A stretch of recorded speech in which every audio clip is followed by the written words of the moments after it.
안녕하십니까. 국민에게 보고하다 김토호입니다. 오늘은 미인을 얻는 방법, 이런 내용으로 방송을 하겠습니다. 여러분, 방송 전에 제가 또 한쪽 눈이 벌겋게 충혈이 되어서 다시 선글라스를 착용을 하게 되었습니다. 멋으로 끼는 것이 아니니까 양해를 해 주시기 바랍니다. 여러분, 오늘 방송 소재와 관련된 부분은요, 후반부에 집중되어 있으니까 끝까지 들어주시기 바랍니다. 여러분, 지난 한 주는 정부의 무성의한 대응과 김정은의 낚시로 미국과 대한민국을 비롯한 중국, 일본, 대만 등등 전 세계가 농락을 당했던 시간이었습니다. MB 정부 시절 초기에 정부에 반대하는 세력들은 광우병 파동 공작을 펼쳐서 촛불 집회까지 이어갔습니다. 그때 그들은 MB에게 이런 얘기를 했습니다. 일방통행식 행정을 하지 말고, 자, 이거 할 테니까 국민들은 그냥 따라와, 뭐 이러지 마라, 소통을 해라, 이러한 얘기를 아주 많이 했습니다. 그런데 그 이후에 촛불을 이용해서 정권을 찬탈한 그들이 집권한 이후에 무엇을 했습니까? 광화문 집회를 통해서 집권을 했으니까 그들은 광화문 대통령을 추진했습니다. 청와대 집무실을 광화문 정부 청사로 이전하겠다는 공약이었습니다. 그런데 그 공약 어떻게 되었습니까? 온데간데 없습니다. 화장실 가기 전과 화장실을 다녀온 후의 상황이 다르다, 뭐 이거 아니겠습니까? 지금 문통 정부는 과연 그들이 MB를 상대로 외쳐댔던 그 소통을 잘 하고 있는 건지 다시 한번 묻고 싶습니다. 지난 20일간 김정은이가 잠적했을 당시에 이 문제는 시급을 요하는 안보 문제였기 때문에 그들은 자신들이 주장을 해왔듯이 밀행 행정이 아닌 소통 행정을 했어야 했습니다.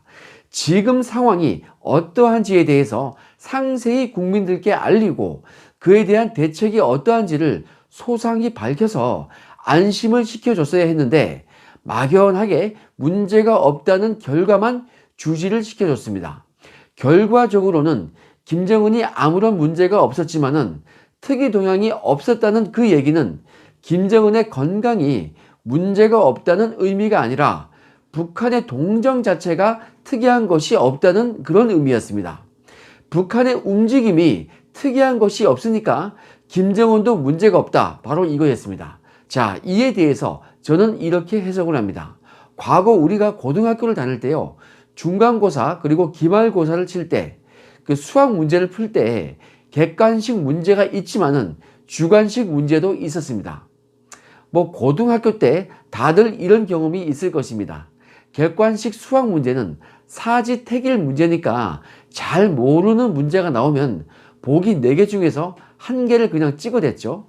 그런데 이 재밌는 것은요, 주관식 단답형 문제도 그런 식으로 찍어서 맞추는 경우가 종종 있어 왔습니다. 정답이 이 주관식인데요, 0, 1, 마이너스 1, 뭐 이런 경우가 종종 있었기 때문에 그렇게 주관식도요, 찍기를 해가지고 정답을 맞추는 친구들이 있었습니다. 저는 이번 사태 때 문통 정부가 특이 동향이 없다는 말로써 그렇게 주관식 정답을 요행스럽게 결과적으로 그냥 맞춘 것이라고 생각합니다. 수학 주관식 문제를 풀 때는요, 통상 이 계산식이라는 게 있죠.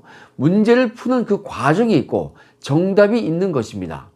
그러면 정답은 다소 틀리더라도 그 논리 전개 과정이 거의 대부분 맞았다면은 그 점수는 상당히 잘 나옵니다. 그런데 지금 정부는 김정은이가 어떠한 배경에서 어떠한 동기로 그리고 어떤 상황이 터져서 어떤 이유로 무려 20일간 잠행을 한 것이다.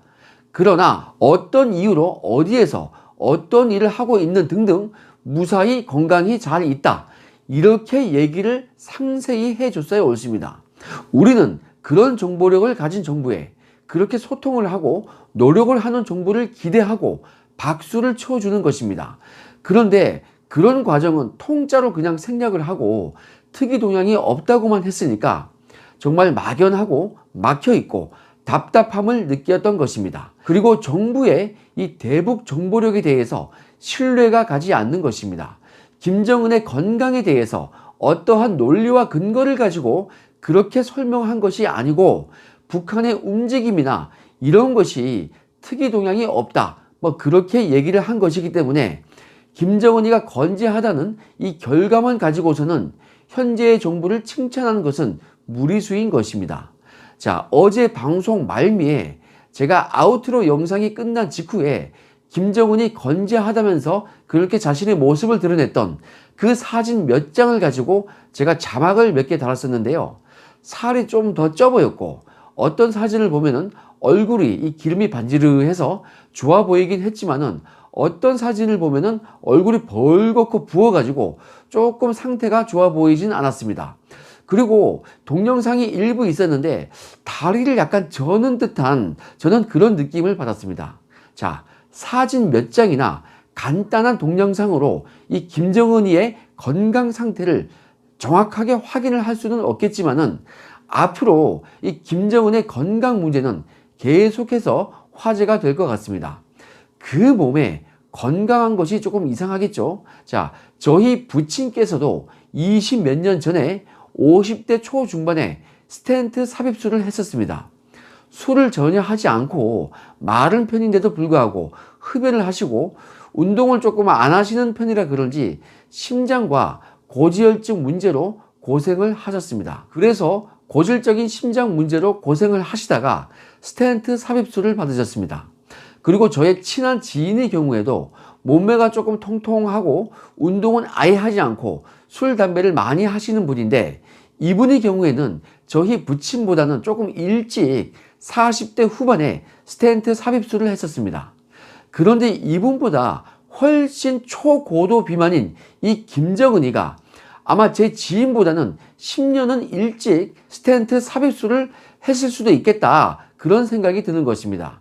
아마도 이 김정은이가 뭔가 심각한 수술을 했고 수술 결과 호전된 것이 아닌가 싶습니다.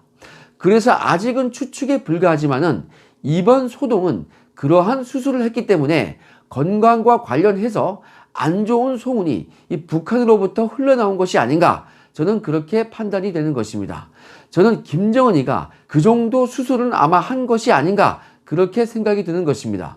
여러분, 이번 소동을 계기로 저는 여러분께 만약에 실제로 북한의 급변 사태가 벌어진다면 우리가 어떻게 해야 하는지 그것을 제시를 해드렸습니다. 그것은 바로 반중 친미 정책이었죠. 그리고 김정은이가 반중주의자이고 친미적 성향이 있음을 설명을 드렸고요. 오히려 현 문재인 정부가 친중지향적이라서 남과 북이 이렇게 엇박자가 나면 오히려 통일이 힘든 것임을 설명을 드렸습니다. 이에 대해서 앞으로 예상되는 미국의 입장을 설명을 드리고자 합니다. 자, 솔직히 말씀드려서 대한민국 국민분들 중에는 이번에 이 김정은이가 좋지 않은 상황이기를, 그것을 바랬던 분들이 솔직히 상당히 많았을 것 같습니다. 자, 그런데 미국의 입장에서 보면요, 그런 상황이 오면은 상당히 곤란한 점이 있습니다. 실제로 김정은이가 급사를 해서 북한 내부에 권좌를 두고서 혼란스러운 상황이 온다면 그것은 바로 중국을 북한에 들여오는 그런 상황이 생길 수 있다는 것입니다. 자, 그렇게 되면은 미국과 중국은 북한 정권에 대한 이 지분을 두고서 심각한 상황까지 이를 수 있는 것이라서 미국 입장에서는 중동 이외에 더욱더 골치 아픈 상황이 하나 더 생기는 것입니다. 그래서 결코 그런 상황은 반길 수가 없는 것입니다. 더구나 김정은에 대해서는 미사일을 쏘든 말든 그렇게 지금까지 달려왔었는데 그런 것이 트럼프의 정책이지 않았습니까? 자, 최소한 재선 때까지는 그렇게 공을 들였던 그 대가를 트럼프는 아마 받고 싶었을 것입니다. 그래서 지금 미국의 입장에서는 북한이 안정된 상태로 서서히 미국과만 친분을 쌓는 것이 중요했던 것입니다. 미국이 북한의 수뇌부에 진짜로 돈으로 환심을 사든 매수를 하든 서서히 이 미국과의 친분을 유지하고 동화가 되는 그러한 그림을 미국이 그리고 있었다, 저는 그렇게 판단을 하는 것입니다. 한마디로 이런 것은요, 아무런 국제적 갈등을 일으키지 않고 혼란스럽지 않게 북한이 서서히 미국에 동화되는 바로 그런 그림입니다. 여러분, 예를 제가 한번 들어보이겠습니다. 어떤 아름다운 여자가 있습니다. 북한을 아름다운 여자로 비유하기는 참으로 힘들지만은 제가 그래도 이 비위가 좋은 편이라서 그런 비유를 한번 들겠습니다. 자, 그런데 우리의 주인공 이 갑돌이가 이 아름다운 이 예쁜 아가씨를 속칭 유혹을 해야 하는 상황인데, 그렇게 하기에는 매우 부담스러운 상황이 하나 있습니다. 그 여자에게는 현재 애인이 있는 것은 아닌데요, 그 곁에 우락부락한 남자가 항상 붙어 있습니다. 여차하면 그 여자를 이 험상궂은 남자가 채워갈 그런 상황입니다. 그런데 이 갑돌이가 선제적으로 그 여자에게 적극적으로 대쉬를 해서 들이댄다면은 시간상으로 일찍 결판을 볼 수 있겠지만은, 그렇게 하기 위해서는 이 험상궂은 그 장정과 일생일대의 대결을 한바탕 치러야 하는 것입니다. 그래서 우리 갑돌이가 계산기를 한번 돌려봤습니다. 좀 몸무게는 제가 나보다 많이 나가 보이기는 한데 키는 내가 좀 더 크단 말이야. 그리고 내가 팔 다리가 좀 더 기니까 아웃복싱을 구사하면은 나는 얻어맞지 않고 쟤는 몇 방 혼내줄 수 있겠다. 자, 그런데 저놈이 말이야, 죽자 살자 달려들면은 나도 데미지는 조금 입기는 할 것 같아. 그냥 한 방에 훅 보내버리고 나도 병원에 입원 좀 하고 그렇게 해야 하나, 뭐 이런 고민에 빠진 것입니다. 그런데 그런 상황이 오면요, 병원에 있는 동안에 그 아가씨가 아예 어딘가로 도망을 칠 것 같습니다. 그래서 단무지를 좋아하는 이 닭광을 좋아하는 친구와 함께, 그리고 다른 몇몇 친구들과 상의를 한 끝에 이런 결론을 내렸습니다. 자, 지금 기름값 때문에 건너편 마을 건달들하고 지금 소송을 진행 중인데 거기에 힘쓰느라고 지금 내가 여력이 없단 말이야. 그러니까 그냥 싸우지는 말자. 대신 저 아가씨가 스스로 나를 선택하게 만들자. 자, 이렇게 우동을 좋아하는, 사시미를 좋아하는 친구와 작전을 한번 짠 겁니다. 그래서 아무도 모르게 정말 은밀하게 그 여자에게 옷도 사주고 반지도 사주고 이렇게 온갖 환심을 사고 있었습니다. 그런데 이 여자가요, 보통이 아닌 것이 욕심이 그냥 끝도 없습니다. 결국에는 제일 값나가는 정말 커다란 명품 가방을 하나 안겨줘야 겨우 마음이 움직일 것 같습니다. 그래서 그냥 괜찮은 가방을 우선 하나 사주고 나서 다음에는 더 크고 제일 센 걸로 하나 사줄게, 이렇게 약속을 한 상황입니다. 자, 그랬더니 이 아가씨가 삐졌는지 지금 아프다고 잠적을 해버렸습니다. 참 이 갑돌이가 애가 탑니다.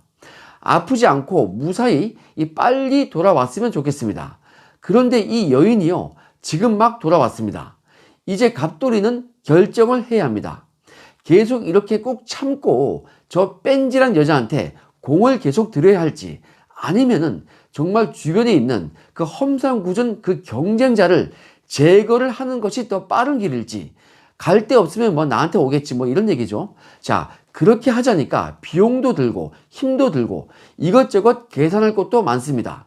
그래서 우리 나카무라를 비롯한 이 친구들과 함께 다시 한번 연애 상담을 했는데요, 결론은 이렇게 나왔습니다. 자, 그동안 공들인 것이 아깝다.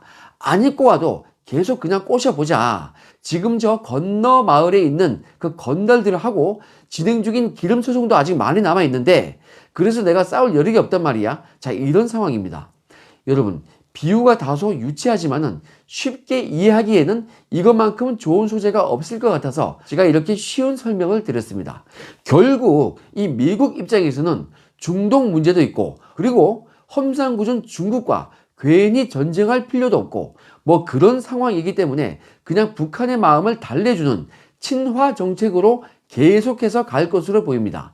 그렇다고 해서 미국이 북한을 상대로 무조건 선물만 줄 수는 없는 노릇입니다. 여러분, 연애할 때요, 밀당이라고 해서 밀고 당기고 뭐 그렇게 하지 않습니까? 잘 해주기도 해야 하지만은 상대방에게 적당한 긴장감도 심어주어야 하는 것입니다. 심리적인 압박이죠. 자, 그러면 그런 긴장감은 어떻게 줄 수 있을까요? 연약하고 예쁜 여자를 상대로 뭐 힘을 어찌 할 수도 있는 것도 아니고, 내가 아무리 힘이 세도 연약하고 예쁜 여자를 상대로 이 힘으로 해결할 수 있는 것도 아니지 않습니까? 자, 물론 지금 경제 제재를 계속 하고 있긴 하지만은 그보다는 북한에게 더욱 긴장감을 심어줄 수 있는 바로 그런 것이 있죠. 그것은 바로 북한 주민에 대한 인권 문제입니다. 이것은 북한뿐만 아니라 중국도 긴장시킬 수 있는 재료입니다. 자, 이렇게 인권이라는 무기로 북한을 압박 또는 궁지로 몰아넣고서 명품 가방이라는 단글을 제시하면요, 이 여인은 그토록 탐이 났던 그 커다란 명품 가방에 손을 내밀 것입니다. 그런데 지금 우리 대한민국은 그러한 미국과 함께 그 북한이라는 여인을 유혹하는 데 있어서, 연애 상담을 하는 데 있어서 갑돌이에게 도움이 되는 그런 우방인지를 한번 생각해야 하는 것입니다. 우리가 지금요, 이 갑돌이 있죠, 즉 미국이 유혹을 해야 할 그 여인을 어떻게 공략할지, 이것을 함께 고민을 해줘야 하는데, 오히려 그렇지 않고 그 여인 옆에 있는 험상궂은 남자와 친하게 지낸다고 한다면은 우리 갑돌이의 마음이 어떻겠습니까? 바로 이래서 우리는요, 친미와 동시에 반중 정책을 취해야 하는 것입니다. 오늘 방송을 정리하자면, 미국은 경제적 번영과 인권이라는 이 두 가지 당근과 채찍을 이용해야 하는 상황인데, 우리 대한민국이 최대의 우방 미국과 함께, 그리고 이 여인과 함께 행복한 시간을 보내려고 한다면 북한 옆에 있는 이 험상궂은 남성에게 러브콜을 보낼 것이 아니라 그 경쟁자인 갑돌이, 즉 미국과 함께 행동을 해야 하는 것입니다. 만약에 계속해서요, 험상궂은 이 남성과 친하게 지낸다고 한다면은 결국 대한민국과 험상궂은 사내가 한편이 되고요, 미국과 북한이 한편이 되어서 그런 식으로 크게 양쪽이 갈등 양상을 빚게 될 것입니다. 원래 한 집안이었던 대한민국과 북한이 다시 한 지붕 밑에 살기는 더욱더 요원해질 것입니다. 이제 정리가 조금 되십니까? 자, 문재인 정부를 포함해서 앞으로 어떤 정부가 들어오더라도 이렇게 반중 친미를 할 것을 촉구를 드리는 바입니다. 그래서 원래 한 식구인 북한과 함께 한 지붕에서, 그리고 또한 오래된 친구와 함께 더욱 친하게 행복하게 지내기를 원합니다. 자, 그런 날을 기대하면서 오늘 방송은 여기까지 하겠습니다. 즐겁고 행복한 하루 되시기 바랍니다. 감사합니다.